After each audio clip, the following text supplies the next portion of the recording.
उत्पत्ती पुस्तकांतले वाचप.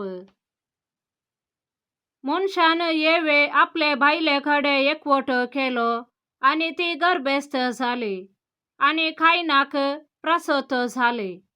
तिने म्हळें, सर्वेस्पराचे दयेन म्हाका एक चेरको भुरगो मेळ्ळो. त्या उपरांत ताच्या भावाक आबेलाक ती प्रसूत जाली. आबेल गवळे जालो आणि कायन शेतकार. थोड्या काळा उपरांत कायनान शेतांतल्यो फळ वस्तू सर्वेस्पराक भेटयल्यो. तेच परे आबेलानी एक प्रथम जनीत बोकरो आणि ताची सरब अर्पिली.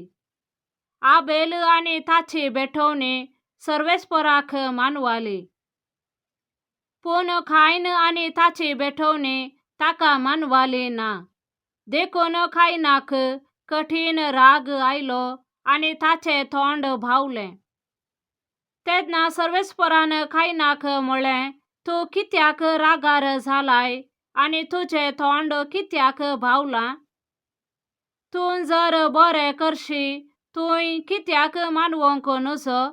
जर तूं बरें करिनाय पाताक तुज्या दारा लागीं पारत करून रावतलें. तुजेशी आसा ताचे ओडणी, पूण तुवें ताचेर जैत व्हरूंक जाय. कायनान आपल्या भावा आबेलाक म्हळें, आमी भायर शेताक या.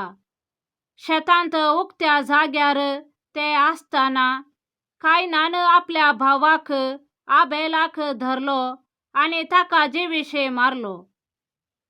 तेन्ना सर्वेस्परान कायनाक विचारलें, तुजो भाव आबेल खंय आसा? ताणे जाप दिली, हांव नेना. हांव म्हज्या भावाचो राखणो कितें? सर्वेस्परान म्हळें, कितें केलें तुवें? आयक, भुंय थावन तुज्या भावाचें रगत म्हाका बोब मारता. देखून तुजेर शिराप पडों आणि जे धरणीन तुज्या हातांनी वारायिल्लें तुज्या भावाचें रगत घेवंक तोंड उगडलां, ते धरणी वयलो तूं भायर धांवडायलोलो जावं.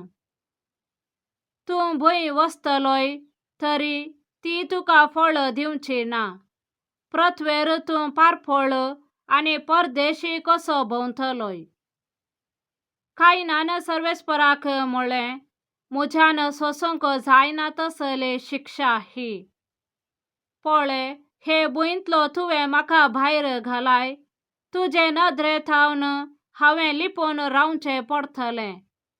पृथ्वेर पारफळ आणि परदेशी कसो हांवें भोंवचें पडटलें. हांव मेळ्ळों जाल्यार कोणी म्हाका जिवीशी मारूंक शकतलो. सर्वेस्परान ताका म्हळें, तशें न्हय. जो कोण कायनाचो जीव काडटा ताचे कडचे 7 वांट्यांनी फारीकपण घेतले.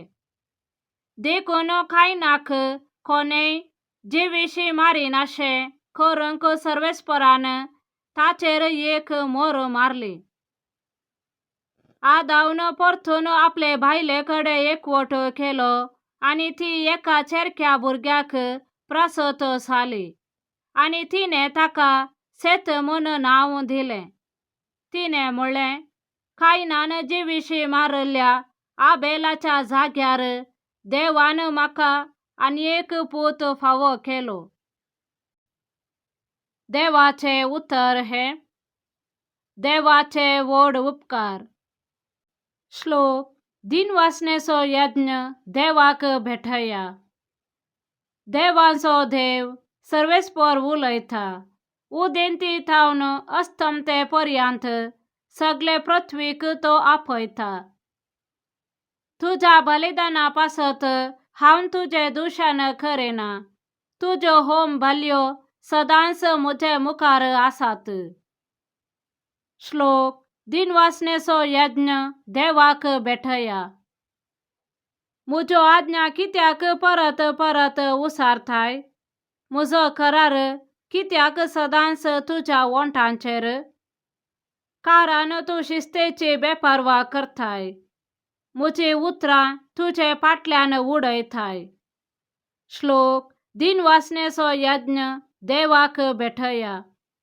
तू बसताय आणि तुझ्या भावाची निंदा करताय. तुझेच आवयच्या पुताचेर बदलाम घालताय. हें तू करताय आणि हांवें वोगोर रावोंक जाय. हांव कितें तुजे सारको म्हूण चिंताय. हांव तुजेर फिर्याद मांडटां. तुजो गुन्यांव तुजे मुखार घालतां. श्लोक. दिन वाचण्याचो यज्ञ देवाक भेटया. सामार्काप्रमाणे जेजू क्रिस्ताची शुभ वार्ता. तशें आसता थोडे फारिसेव जेजू सरशी आयले आणि ताचे लागीं तर्काक रावले. ताका पारखून पळोवचे खातीर ताचे लागची एक दैवीक खुणा मागी लागले. इतलें आयकून आपल्या जिवा भितरच सुस्कारून तो म्हणालो, ही संतत कितें म्हूण खुणा मागता. हे संततेक खुणा बिलकुल मेलची ना म्हणून हांव तुमकां खंडीत सांगतां. तितल्यार तांकां फाट घालून तो परत्यान मोचव्यार सोडलो आणि पेले थडीक उतरलो. देवाचे उतर हें. वाखाणें तुका क्रिस्त.